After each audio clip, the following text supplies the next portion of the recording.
Assalamualaikum warahmatullahi wabarakatuh. Perkenalkan, nama saya Bayu Anggoro dengan NIM 25050101056. Pada kesempatan kali ini saya akan merepresentasikan mata kuliah umum Pancasila dengan tema Korupsi Pejabat dan Nilai-nilai Pancasila. Korupsi pejabat merupakan tindakan penyalahgunaan kekuasaan untuk kepentingan pribadi atau kelompok. Korupsi tidak hanya merugikan keuangan negara, tetapi juga merusak kepercayaan masyarakat dan bertentangan dengan nilai-nilai Pancasila. Korupsi masih menjadi persoalan serius di Indonesia, terutama jika dilakukan oleh pejabat publik yang memiliki kewenangan dalam mengelola anggaran dan membuat kebijakan. Menurut Undang-Undang Nomor 31 Tahun 1999, korupsi merugikan keuangan negara, menghambat pembangunan nasional, serta bertentangan dengan cita-cita masyarakat adil dan makmur berdasarkan Pancasila dan Undang-Undang Dasar 1945.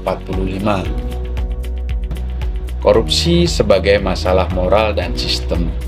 Korupsi bukan hanya masalah pribadi, tetapi juga masalah lemahnya sistem pengawasan. Menurut Robert Ligert 1988, korupsi cenderung terjadi ketika ada kekuasaan besar, wewenang luas, tetapi tidak diimbangi dengan akuntabilitas yang kuat.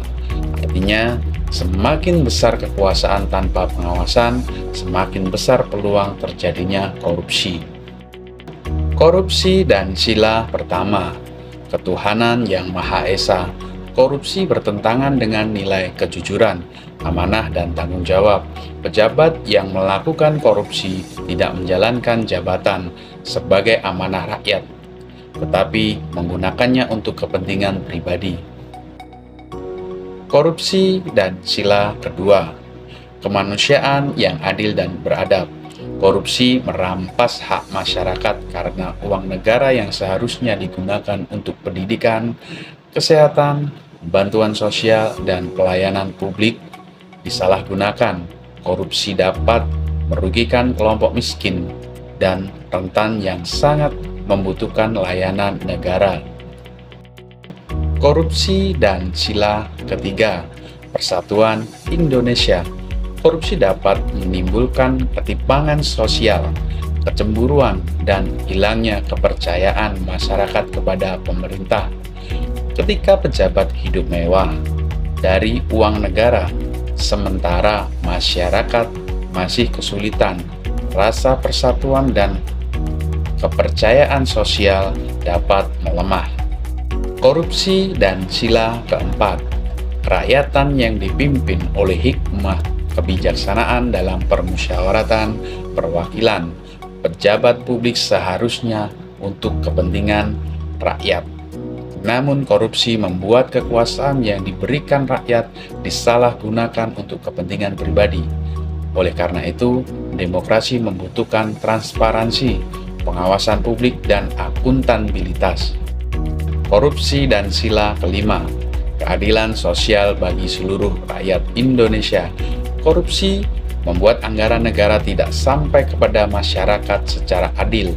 Dana pembangunan yang seharusnya digunakan untuk kesejahteraan rakyat justru dinikmati oleh pihak tertentu. Akibatnya, keadilan sosial sulit terwujud. Pembahasan tentang korupsi pejabat sangatlah penting karena korupsi berdampak pada banyak aspek. Salah satunya, 1. Merugikan keuangan negara. 2. Menghambat pembangunan nasional. 3. Menurunkan kepercayaan masyarakat. 4. Merusak nilai moral dan etika pejabat publik. 5. Bertentangan dengan nilai-nilai Pancasila. Solusi mengatasi korupsi para pejabat.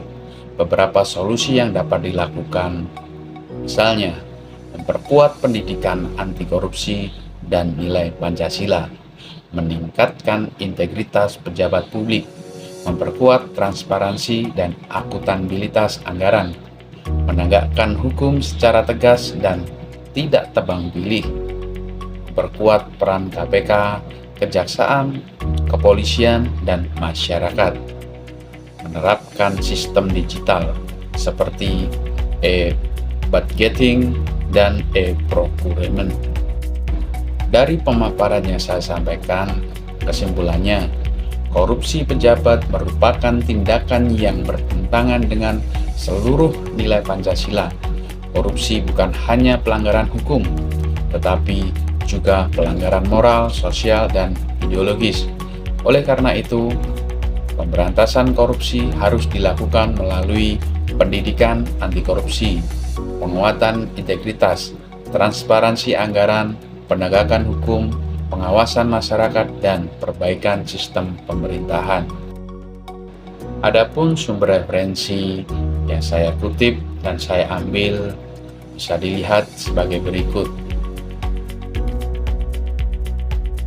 Cukup sudah pemaparan yang saya sampaikan. Akhir kata saya ucapkan terima kasih. Wassalamualaikum warahmatullahi wabarakatuh.